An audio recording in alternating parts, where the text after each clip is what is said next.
Bonjour Marie. Bonjour Frédéric. Aujourd'hui, on va parler de la dynamique de l'incarcération sur le continent africain.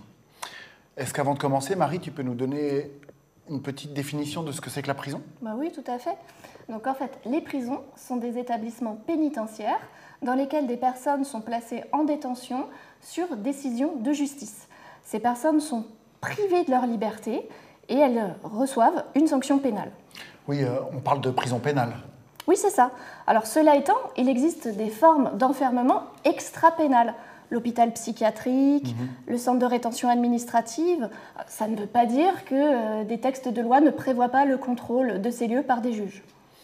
Depuis plusieurs années, différents travaux évoquent la question du tournant punitif mondial. Certains auteurs parlent d'hyperinflation carcérale, notamment à partir des taux aux États-Unis ou au Brésil, quand d'autres évoquent plutôt le modèle scandinave à propos des faibles taux d'incarcération en Norvège ou en Suède. La situation africaine, c'est quoi ? Tu viens de parler de taux d'incarcération. Donc effectivement, c'est important de regarder ces taux d'incarcération à l'échelle mondiale. Mais encore, faut-il savoir ce qu'est un taux d'incarcération. Ce taux, il permet de mettre en rapport la population totale des détenus et de le rapporter à l'effectif de la population d'un pays donné en un instant T. Alors, ce qui se passe, c'est qu'il y a quand même certaines limites. Ce taux d'incarcération, il ne prend pas en compte des personnes condamnées, mais qui bénéficieraient d'une peine alternative. Il ne prend pas non plus en compte le turnover. Il ne rend pas compte du flux de détenus, par exemple, sur une année, sachant que des prisonniers peuvent être condamnés à des peines de prison de moins d'1 an. Alors, cela étant, ce taux d'incarcération, il reste un référent important pour construire une première comparaison. Et une comparaison à l'échelle mondiale, regardons la carte des taux d'incarcération dans le monde. Qu'est-ce qu'on constate ? Eh bien, c'est que le continent africain se distingue. Et qu'est-ce qui le distingue ? C'est qu'il présente bien souvent des taux d'incarcération beaucoup plus faibles. Alors, est-ce qu'on peut parler d'un modèle africain de l'incarcération ? Si on prend la carte un peu plus en détail, en fait, les situations, elles sont assez disparates. Le Rwanda, par exemple, le taux d'incarcération en 2015 est de 434 pour 100 000 habitants.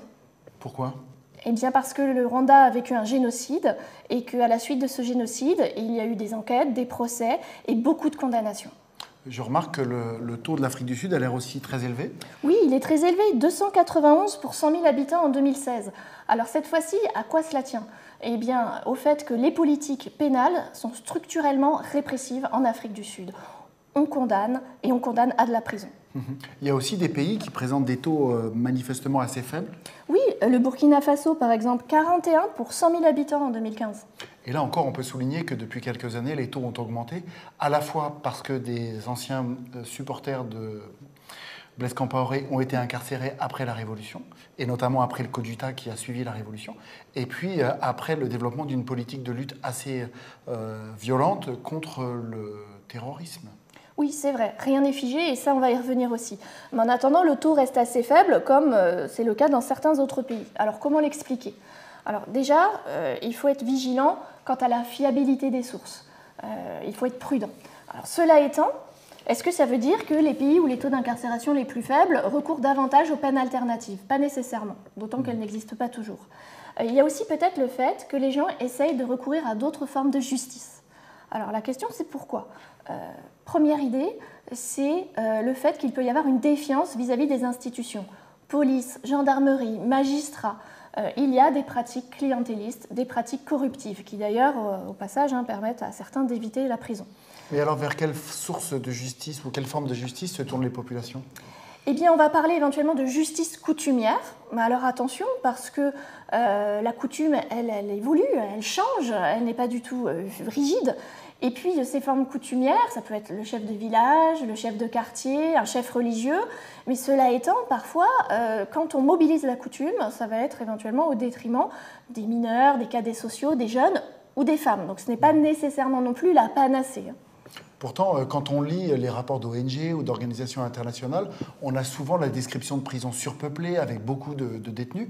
Est-ce que ce type d'interprétation est erroné ou qu'est-ce que ça veut dire ? En fait, il importe de distinguer la taille d'une prison de la surpopulation. On peut très bien avoir des prisons de petite taille, qui ont peu de capacité d'accueil et qui sont marquées par la surpopulation. Et inversement, on a des prisons de grande taille, qui ont une grande capacité d'accueil et qui ne vont pas être marquées par la surpopulation. Alors si on prend l'exemple du Cameroun, regardons d'abord la population carcérale au Cameroun en 2010. On voit bien qu'il y a des prisons dans la région du centre, à Yaoundé par exemple, qui sont marquées par des taux d'occupation importants et en fait par une situation de surpopulation. Mais si maintenant on regarde du côté de la région anglophone, du côté de Bamenda, les taux d'occupation sont faibles.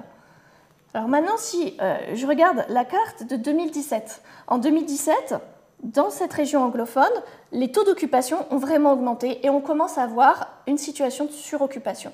Alors comment on l'explique? Eh bien, c'est lié au fait que depuis 2016, il y a eu des mouvements sociaux, il y a eu des formes de répression et qu'aujourd'hui on est dans un conflit qui amène à condamner et à remplir les prisons. Donc en fait, ce qu'il faut retenir de ça, c'est la diversité du fait carcéral. D'une prison à une autre, d'une région à une autre, à l'échelle d'un même pays. Et ce qui est important aussi, c'est de voir qu'il faut penser les dynamiques dans le temps long, moyen et aussi à court terme. Donc finalement, ce qu'il importe de garder à l'esprit, c'est la diversité des situations carcérales sur le continent africain. C'est aussi de pouvoir penser le fait que certains pays en Afrique se caractérisent par des taux d'incarcération faibles. Et puis la dernière idée, c'est de distinguer des prisons qui sont marquées par la surpopulation, elles existent, de l'ensemble de la population détenue dans un pays donné.